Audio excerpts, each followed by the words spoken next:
Okay guys, welcome back. This is Unit 9 on plants, and we're going to be covering plant reproduction on this podcast.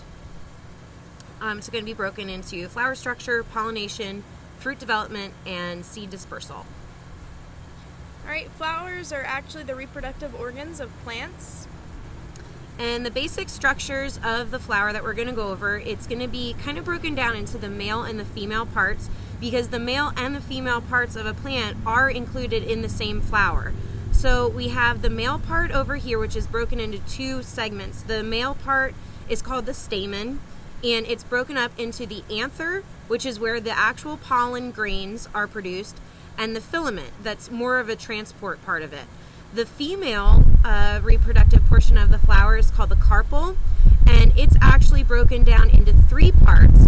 This top part here is the stigma that goes down into this tube called the style, which then attaches into the ovary.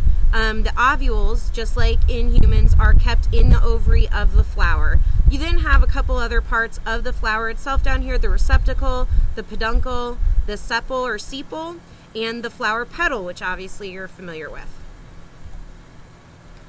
Alright, just a little quiz on flower structure. What is the name of the structure labeled X in this diagram? Okay, so if you recognize from what we just looked at, that would be the male reproductive part. So that would be the stamen. Okay, where's the pollen made? Like I said, the stamen is broken into two parts, the anther and the filament, and the pollen is produced in the anther. Okay, and where is the ovule found in the flower?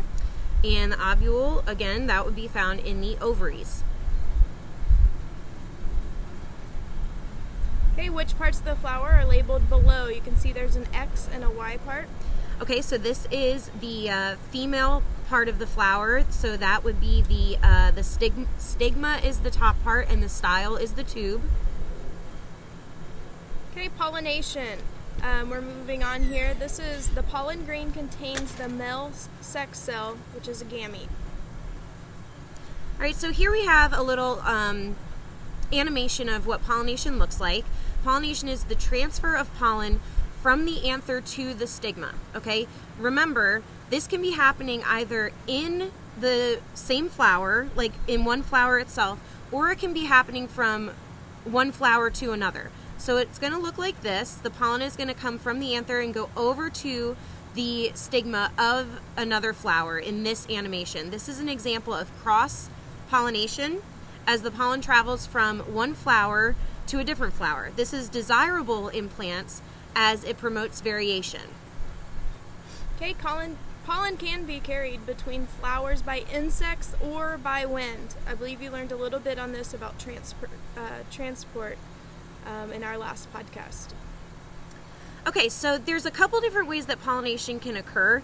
It can be insect pollinated, which those flowers that are reliant on insect pollination are adapted to attract insects to them to enable transfer of pollen. Okay, so we see over here that there's a couple different elements to that. The nectar that is in the plant, or in the flower, I'm sorry, is attractive to the insects. There's also a scent normally that is attractive to the insects. They're also sticky in these particular flowers. The sticky stigma collects the pollen as well.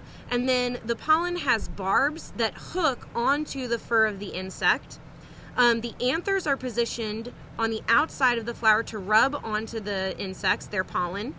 And also the brightly colored petals attract insects as well. Okay, wind-pollinated flowers are different in structure because they do have to attract these insects to them, but they do need to be exposed to the wind. So you can see here these more feathery-like structures. This is the stigma, which it's able to catch the pollen as it's carried by the wind. Now there's no scent or nectary substance in these, but petals are small and green, as there is no need to attract insects. Pollen grains are very small and light, and they occur in large numbers. And you can see the anthers here exposed to the wind so that the pollen can easily be blown away. Okay, so remember I was saying that plants can either self-pollinate or they can pollinate one flower to another. So self-pollination occurs when pollen falls from the anther onto the stigma of the same flower. So it's going to look a little bit like this. There's the anther from the male part, and then it goes into the stigma of the female part. Now, self-pollination is not necessarily desirable as it reduces variation, genetic variation. Flowers will prevent self-pollination by either having stigma above the stamen or having the stamen and stigma mature at different times. All right, little pollination quiz. Pollination is the transfer from the anther to the stigma. Okay, there's two mechanisms for pollination. What are they? Insect and wind.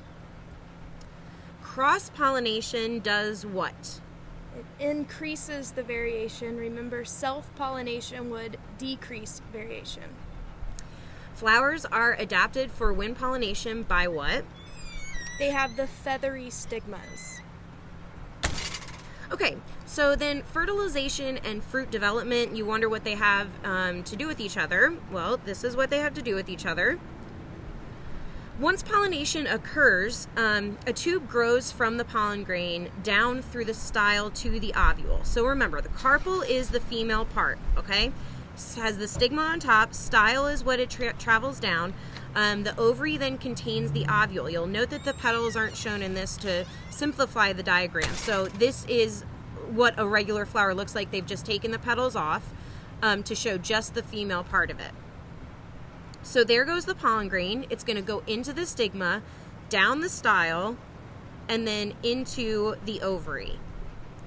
All right, fertilization occurs when the male gamete then fuses with the ovule that is in the ovary. So remember, the pollen is the male gamete, and then the ovule is the female gamete. So it's just like in human reproduction as well. Once the male gamete fuses with that ovule, then fertilization officially has occurred. So there it goes, and there's fertilization.